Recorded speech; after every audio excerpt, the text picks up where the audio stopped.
Ara sí.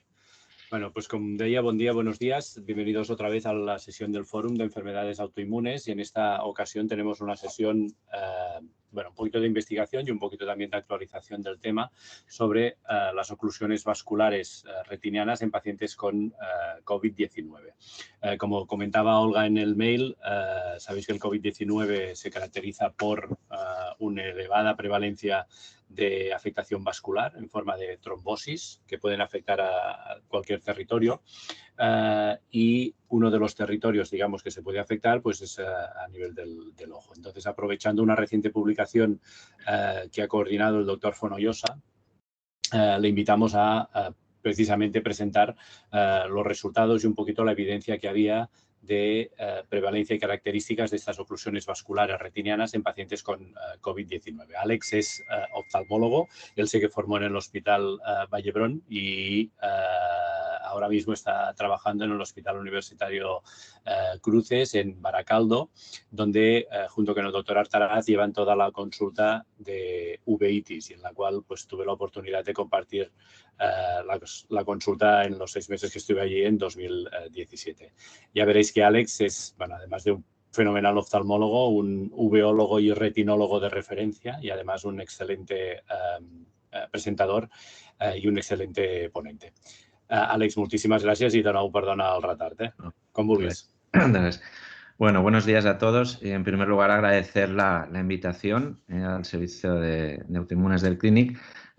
Deciros que me hace mucha ilusión hacer esta charla porque, bueno, yo con el Hospital Clinic ya hace muchos años que tengo relación a través de un gran amigo, que es Alfredo Adán, y a través de Alfredo pues he podido conocer a más gente y he ido aumentando la lista de amigos, en este caso en el servicio de autoinmunes, en Gerard Espinosa, que ya hace mucho tiempo que nos conocemos también.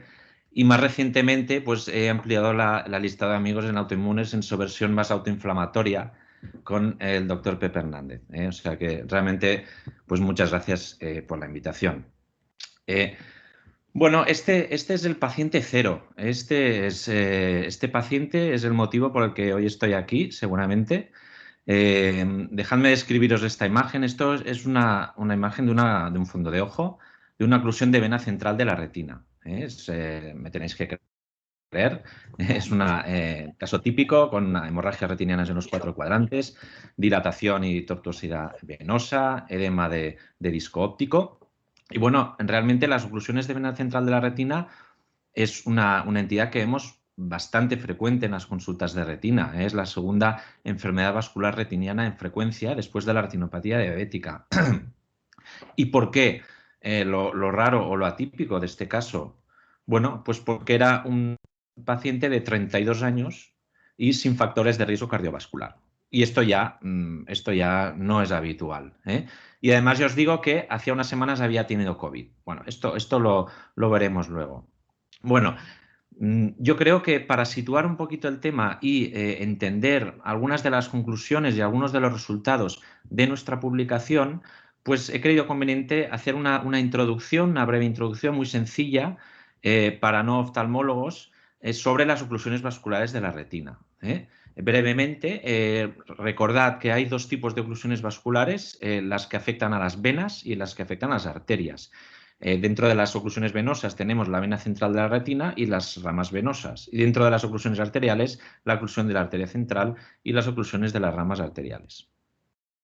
Bueno, hemos dicho que el caso de antes era atípico, ¿no? ¿Y lo típico qué es? ¿Qué es lo que vemos normalmente en la sección de retina en estos pacientes? Pues gente que son añosos, gente mayores de 60, 70 años e hipertensos arteriales en la inmensa mayoría de los casos. Diabetes también es un factor de riesgo y glaucoma, que es una enfermedad ocular que también aumenta el riesgo de trombosis.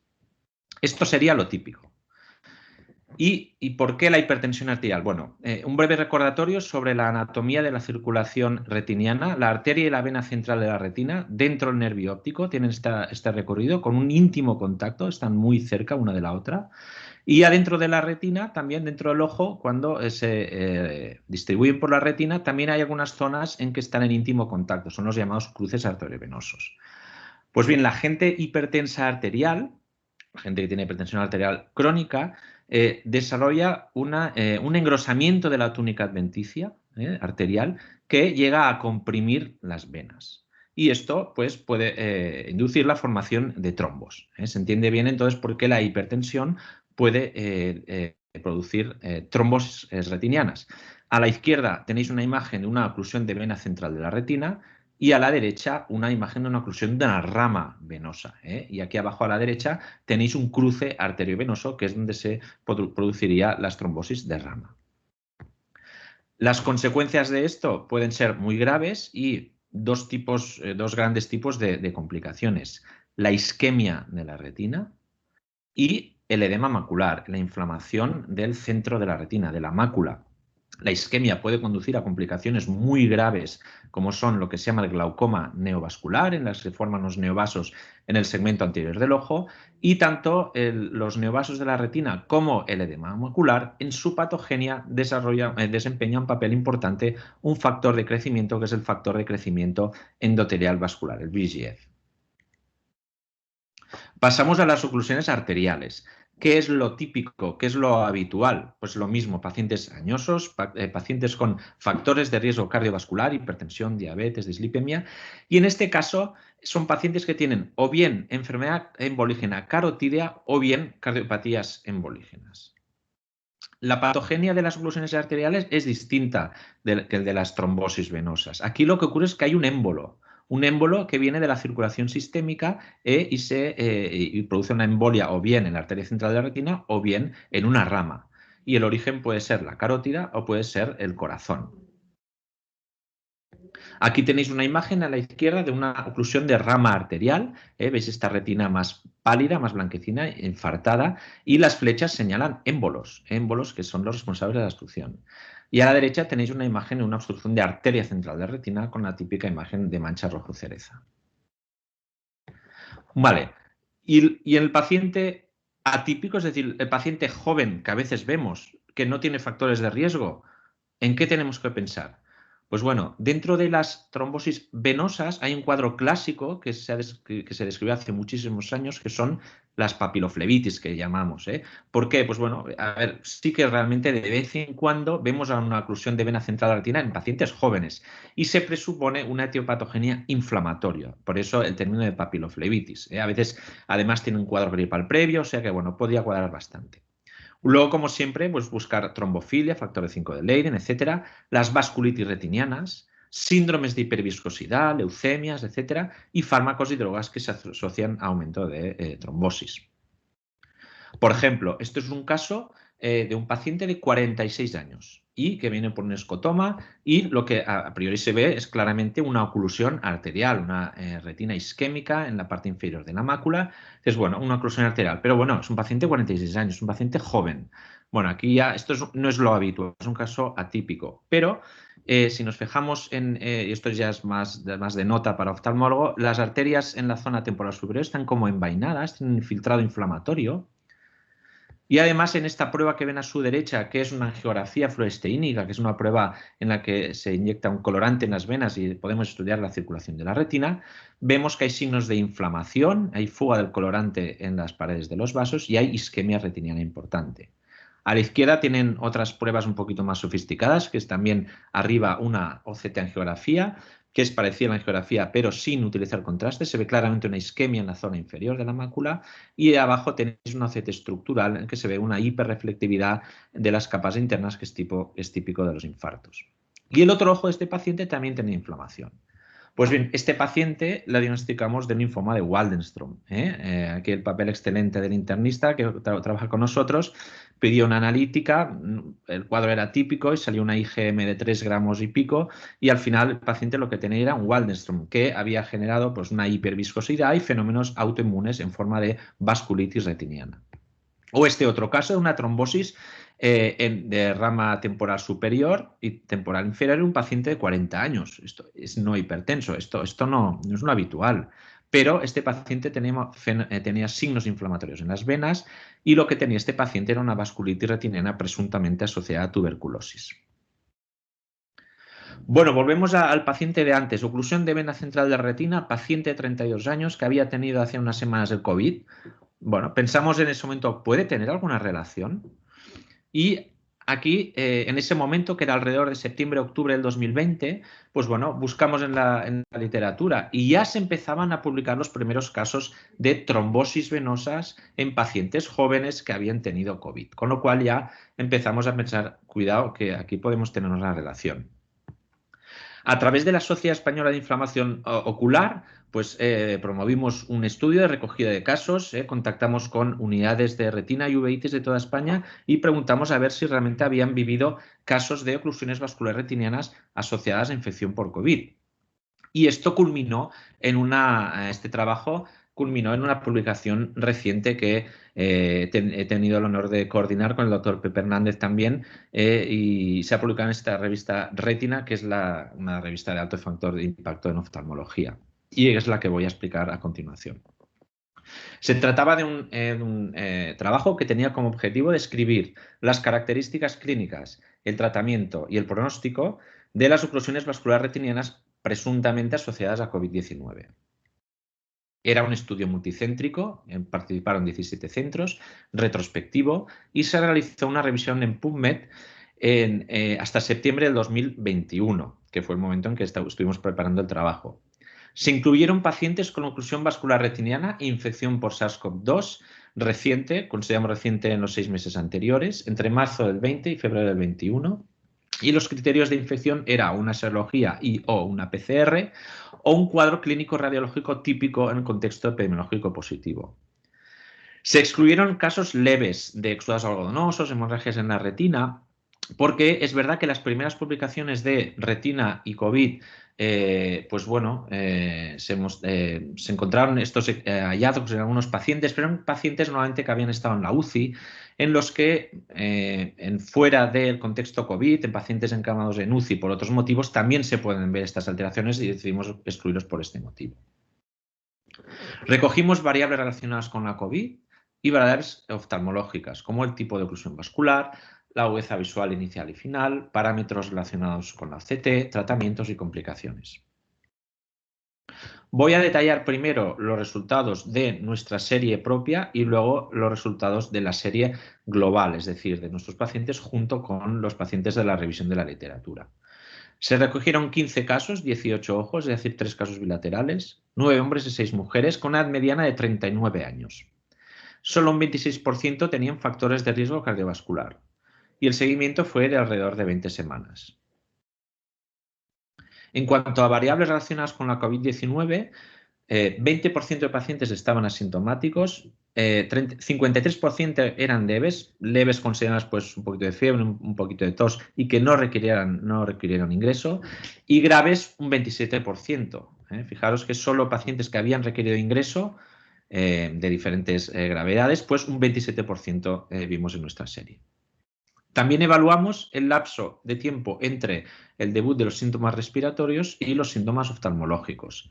Fue muy variable, desde sincrónico a antes de 4 semanas, entre 6 y 8 semanas y más allá de las 12 semanas, pero decir que alrededor de la mitad de los pacientes eran casos que podían ser tardíos, es decir, más allá de las 6-8 semanas.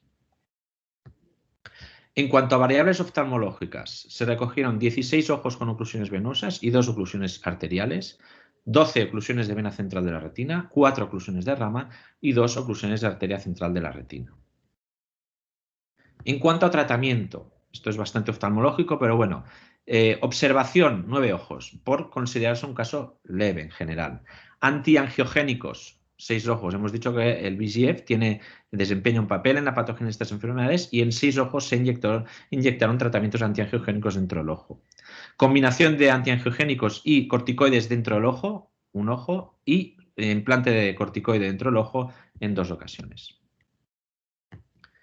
En cuanto a agudeza visual, a la izquierda tiene una gráfica con parámetros de agudeza visual logarítmicos. Esto significa que los valores más elevados son agudezas visuales peores y los valores más pequeños son agudezas visuales mejores. Y si comparamos la agudeza visual media inicial versus la final, pues hay una ganancia clara y estas diferencias eran estadísticamente significativas. Podemos mirar también de otra manera el porcentaje de pacientes que basalmente tenían una visual mayor de 20/63, es alrededor del 30% de visión, pues la proporción de pacientes era bastante elevada, 61%. Y en cuanto a agudeza visual final, la proporción de pacientes que tenía una agudeza visual mayor de 20/40, que es mayor del 50%, es decir, una visión bastante buena, alrededor del 70% de casos. Tomografía de coherencia óptica, que es una técnica que mide el grosor de la retina en la parte central de la misma, en la mácula. Pues también los parámetros al inicio en la visita basal eran de alrededor de 350 micras, el grosor medio, y al final, en la grosor medio final, disminuyó significativamente este grosor. En la visita basal, alrededor de un 70% de pacientes tenían edema macular, y en la visita final solo un 11%, y estas diferencias fueron estadísticamente significativas. Bueno, hemos querido analizar con un poquito más de detalle las oclusiones de vena central de la retina porque eran la entidad más frecuente, y el 70% de los casos eran pacientes con 40 o menos años. Solo un 30% tenían factores de riesgo cardiovascular. La agudeza visual inicial mediana era bastante buena, alrededor de un 50%, y la agudeza visual final de casi un 100%.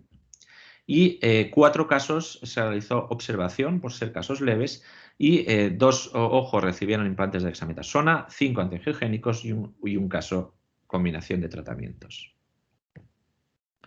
Bueno, ahora voy a detallar un poquito los resultados de lo que hemos llamado la serie global. La serie global es pues uniendo los pacientes de nuestra serie con los pacientes de la revisión de la literatura.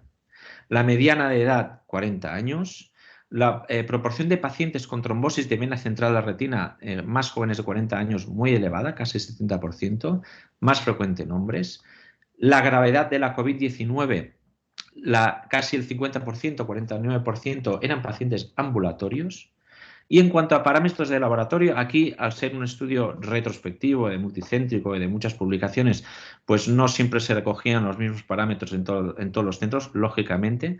Lo que más se valoró fueron el dedímero y los factores, los reactantes de fase aguda, VSG y PCR.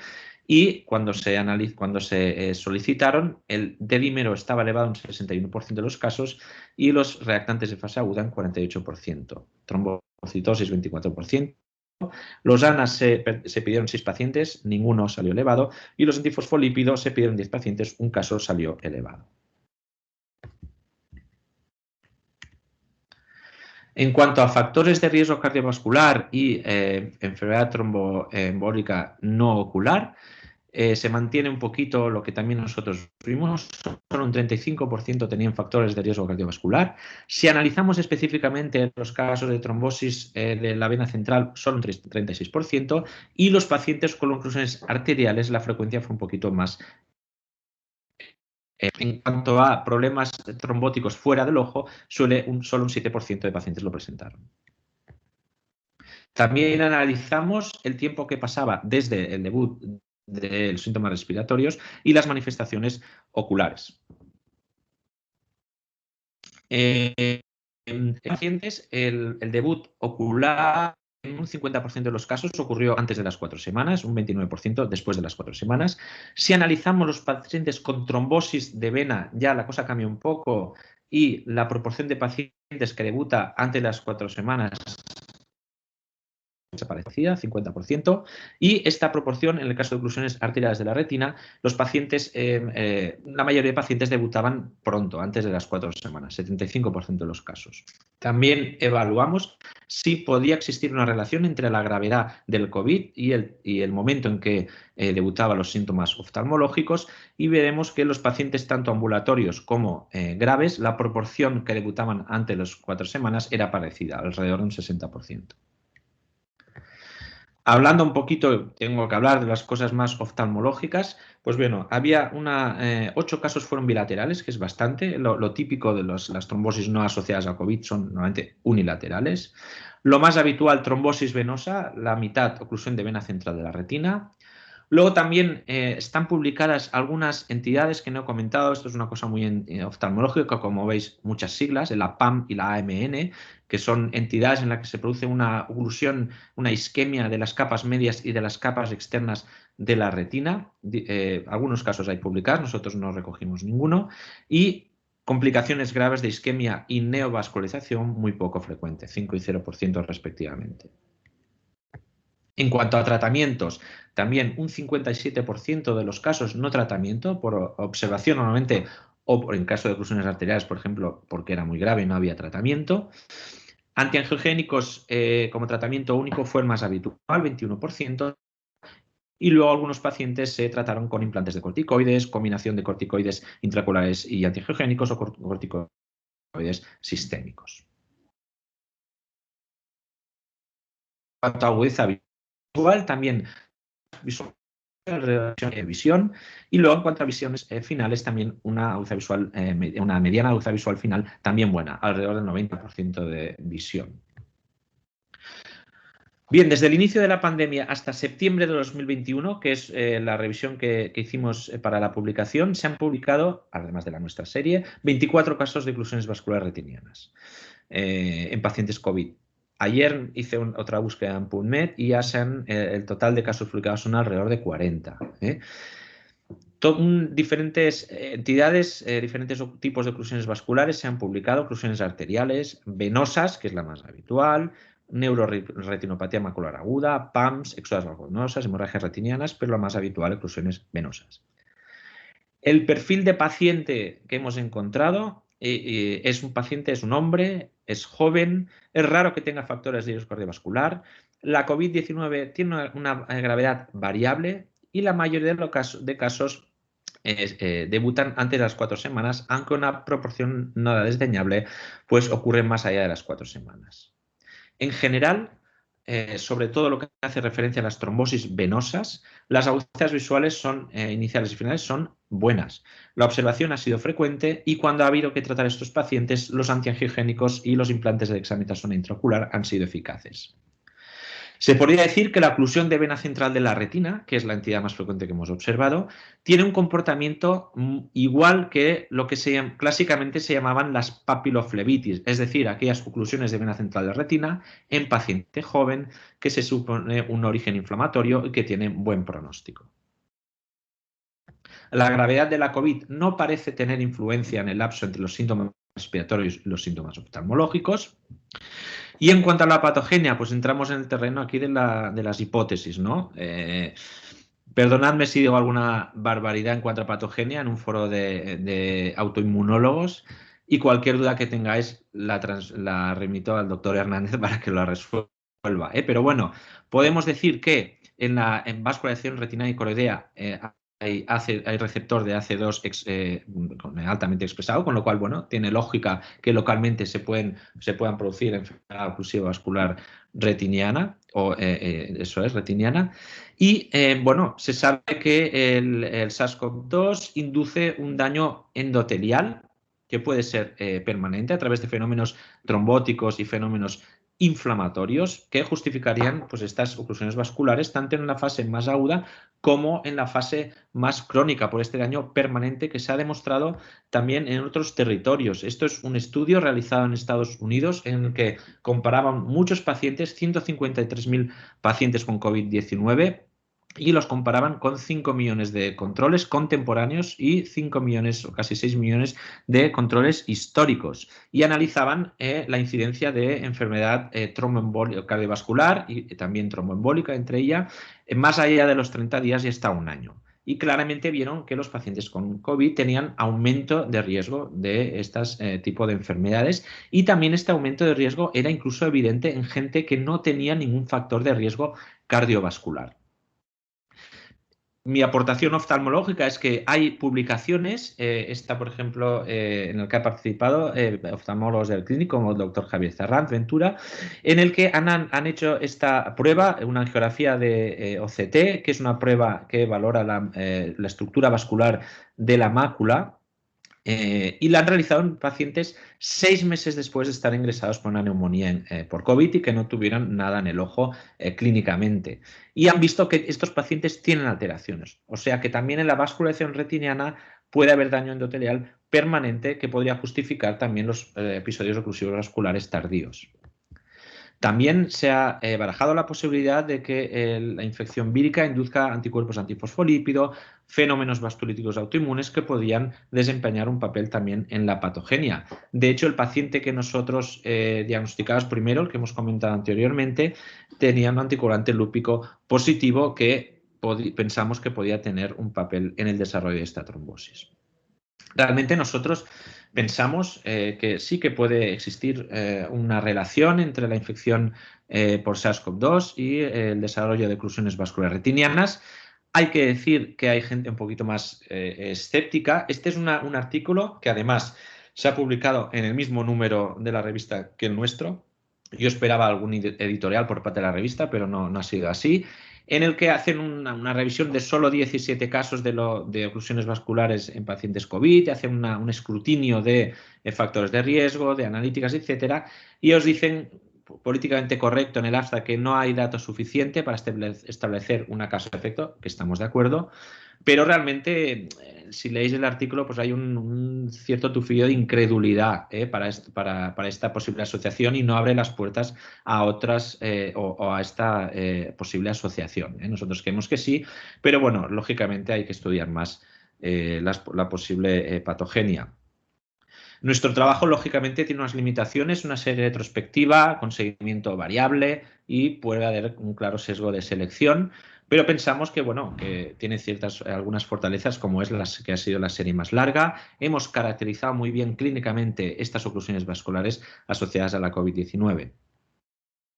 Como conclusión, la oclusión vascular más frecuente que hemos observado ha sido la oclusión de vena central de la retina.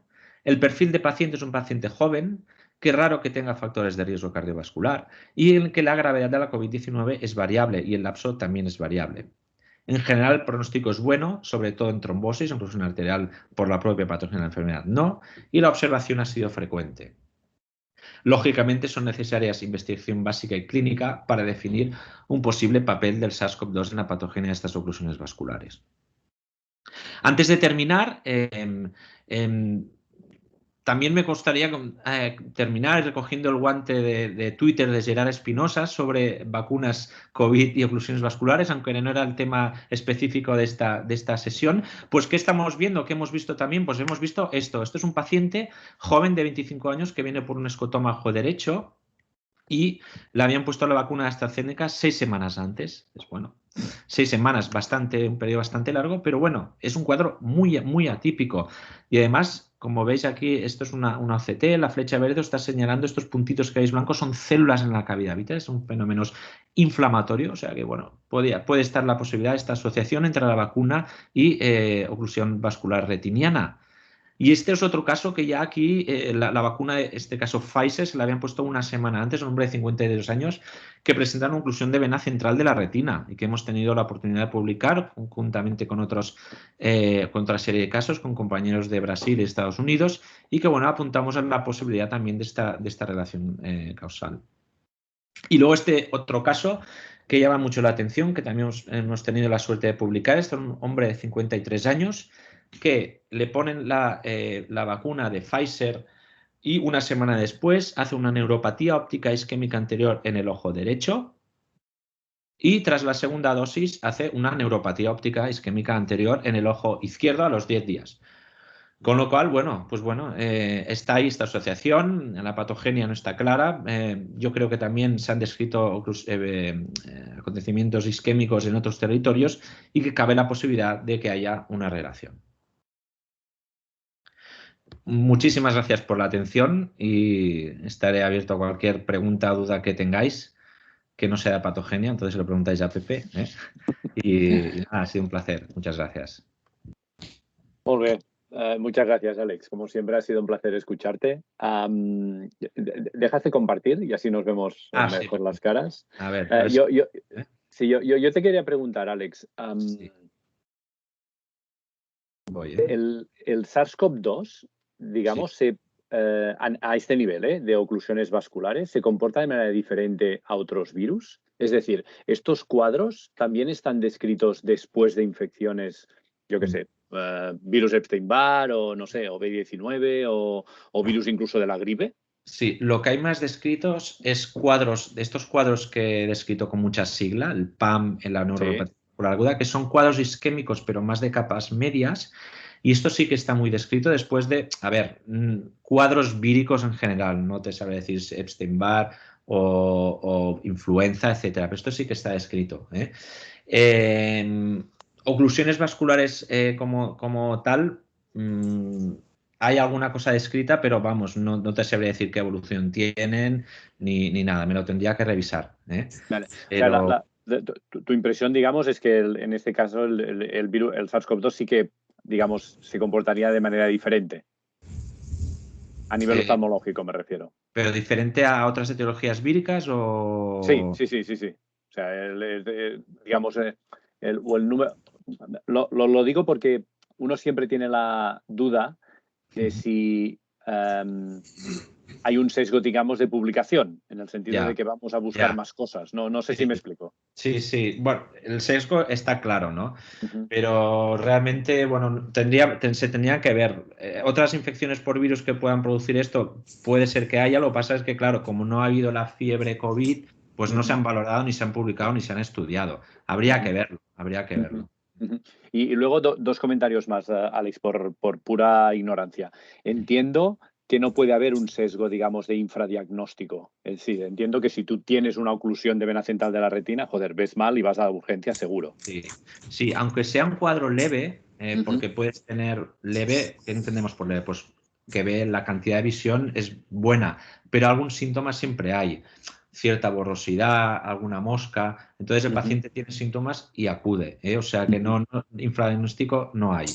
Yo creo que puede haber sesgo de selección en cuanto a si viene un paciente joven, le pregunta si ha tenido COVID, y si viene un paciente mayor de 80 años hipertenso, no le pregunta si ha tenido COVID y a lo mejor ha tenido COVID. Entonces ahí está un poquito el sesgo de selección, yo creo. Claro, muy bien. Y el último comentario, una cosa que me ha llamado la atención, pacientes no, y es por ignorancia, pacientes no estaban tratados, o sea, no fueron tratados ni con antiagregantes ni con anticoagulantes. En nuestra serie. O sea, en obstrucción de vena central de la retina. O sea, No. desde un punto de vista del internista, ¿no? No, jamás. Y esto es una cosa, por eso decía, de ignorancia, que siempre me ha llamado la atención. Ahí en la unidad en fin, cuando trabajamos con Alfredo también, cuando uno tiene una obstrucción de vena central de la retina, joder, lo primero que piensa es, bueno, pues vamos a anticoagular al paciente. Pues no, esto ya efectivamente además es una pregunta recurrente en foros no oftalmológicos, pero es así, y hay estudios antiguos que demuestran que no es eficaz. No me preguntes por qué, pero realmente no se hace. En las trombosis normales y corrientes que vemos de la gente mayor y tal, lo que se hace es tratar la complicación oftalmológica, pero no. De hecho, hay muchos pacientes que están en tratamiento con Sintrom por un problema de arritmias y tal, y te hacen oclusiones de vena central de la retina. O sea que ahí está un poquito la evidencia de que realmente no es eficaz. Muy bien. Doctor Espígul. Hola, ¿se me oyen? Sí. Vale, bueno, muy bien, muy interesante, Alex.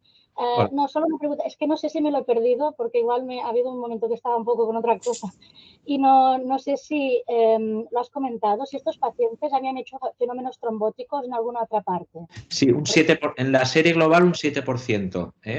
Vale. Sí, eso simultáneamente, digamos. Sí. No tengo el dato de en qué territorio aquí, está en la publicación, sí que está, pero es un 7% habían hecho, sí. Vale, lo digo por si eran, o sea, si eran pacientes que se habían hecho un TEP, por ejemplo, y iban anticoagulados y luego a pesar de eso habían hecho la trombosis. Habían hecho eso, 7% en otros territorios. No hicimos un escrutinio de con qué tratamiento estaban, etcétera, pero sí, la frecuencia baja, pero sí que habían algunos. Sí que había, Vale. Muy bien, gracias. Vale. Muy bien, Pepe. Alusiones. Yo es que me estaba intentando evitar las preguntas sobre la patogenia, ¿no? No, pero lo has hecho bien, ¿eh? Cualquier pregunta, ¿verdad? No, pero a mí yo yo y Gerard compartimos muchas horas y al final las cabezas también se nos juntan, ¿sabes? Entonces, esta cosa que tiene Gerard de decir, ¿por qué? Yo creo que, ¿por qué no ponemos una antiagregación en un paciente que tiene una trombosis, ¿no? Yo creo que aquí sí que podríamos hablar, esto no lo hicimos para el artículo ni nada, pero sí, aquí sí que podríamos decir que es diferente la trombosis de una arteria, perdón, de una vena retiniana en un hipertenso añoso que la trombosis del joven sin factores de riesgo, ¿no?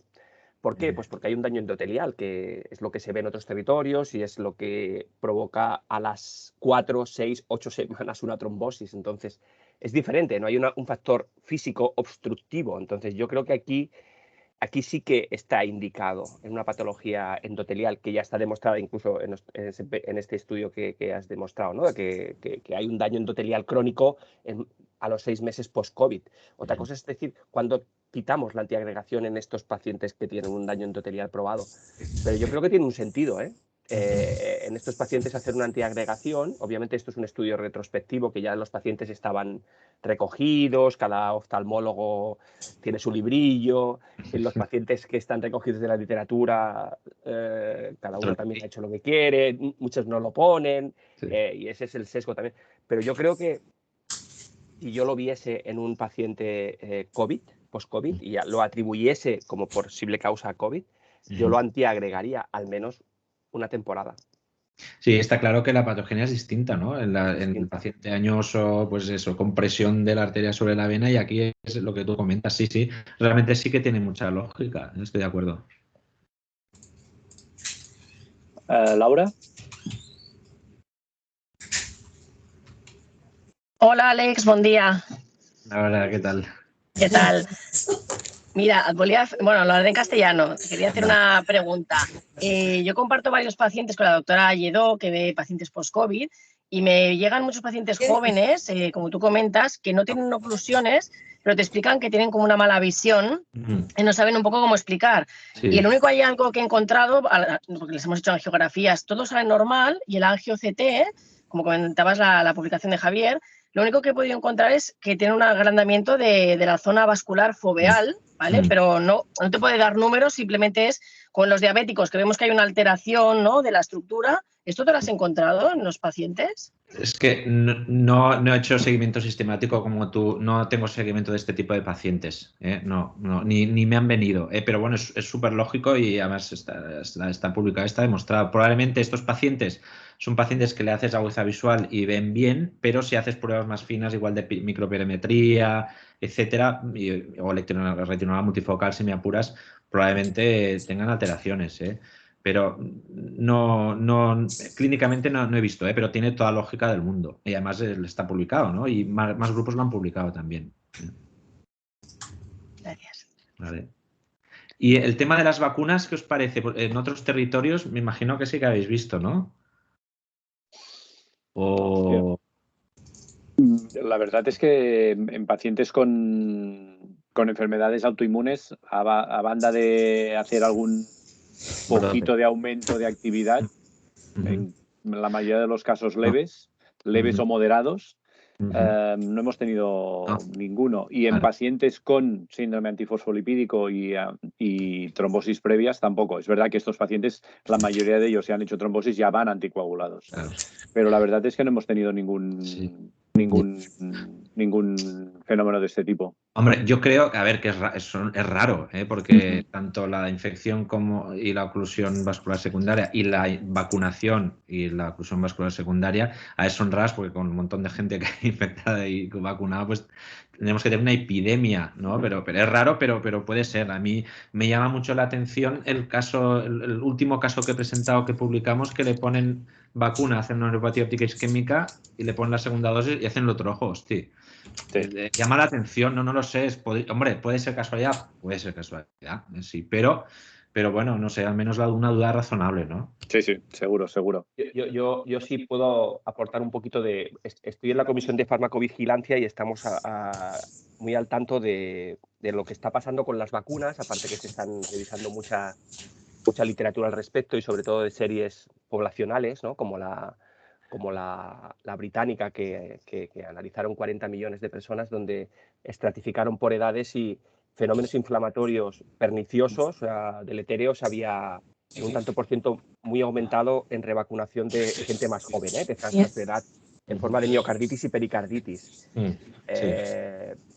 Sí que es verdad que estamos aquí en el hospital comunicando casos de gente que hace reacciones, claro, en gente que está siguiendo con autoinmunidad, gente que te hace una reacción inflamatoria, pues tienes que decidir si es un brote o es una reacción vacunal, ¿no?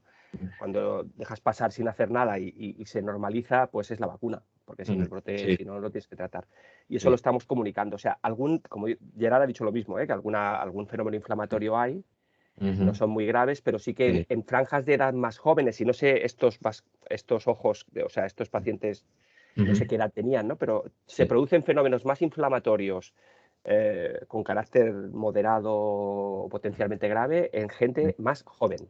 Esto es lo que se está empezando a ver. Y por eso la revacunación ahora mismo se está, aparte de que hay que decidir cómo y cuándo cómo y cuándo seguir, yo creo que han parado un poco las cuartas vacunaciones quizás por esto, porque nosotros no sabemos mucho de esto, no nos comunican todo lo que llega. No, ya en el terreno de la inflamación sí que es verdad que nosotros en uveitis hemos visto pacientes que estaban en remisión desde hacía años, con igual dosis bajitas de inmunosupresores y corticoides. Pones la vacuna y hacen un brote, hemos visto en casos de vodka en aguerada y así. Y luego pacientes que han tenido uveitis anterior después de cada dosis de vacuna. Algo hay probablemente, lo que pasa que, vamos, ni patogenia, etcétera, ni idea, ¿no? Pero algo hay seguro, vamos, yo creo. Molt bé. Ricard, algun comentari? No sé si abans el Vicent vol comentar alguna cosa, ja que el veig aquí molt sí, Òscar, posat. es veritat. No, por supuesto. Era simplemente para ver cómo lo hacía y si ¿me entiendes? Si le hacéis preguntas de estas, Vale, pero todo ha sido muy bueno. Para estar al quite, tú, para estar al quite. Para sacar un capotazo. Gràcies, Ricard, i gràcies per la sessió que ha estat molt bé, només faltaria, Però si puc m'apuntaré a més sessions, Pues moltes gràcies, Estàs convidat, ja és moltes gràcies, Ricard, moltes gràcies. Fòrum, i després d'aquestes sessions es pegen en un canal de YouTube que tenim, de forma que això ja quedarà, Àlex, per la posteritat. Sí.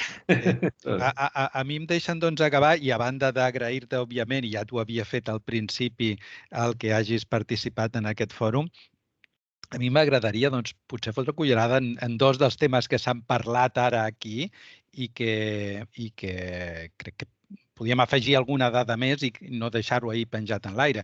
Una és la patogènia, que has dit que no volies parlar i jo voldria incidir un pelet més, perquè quan va aparèixer la Covid i van començar a aparèixer els fenòmens trombòtics, els que ens dediquem a la síndrome antifosfolipídica, ràpidament vam fer una alarma internacional per intentar estudiar això. A més, s'assemblava molt, si juntàvem això amb la síndrome de resposta inflamatòria sistèmica que presenten els pacients amb Covid greu, doncs s'assemblava molt a la síndrome antifosfolipídica catastròfica. Després, tot ha quedat en casos aïllats. M'ha cridat l'atenció que tu mateix has descrit un pacient que tenia anticoagulant lúpic, amb la trombosi aquesta retiniana.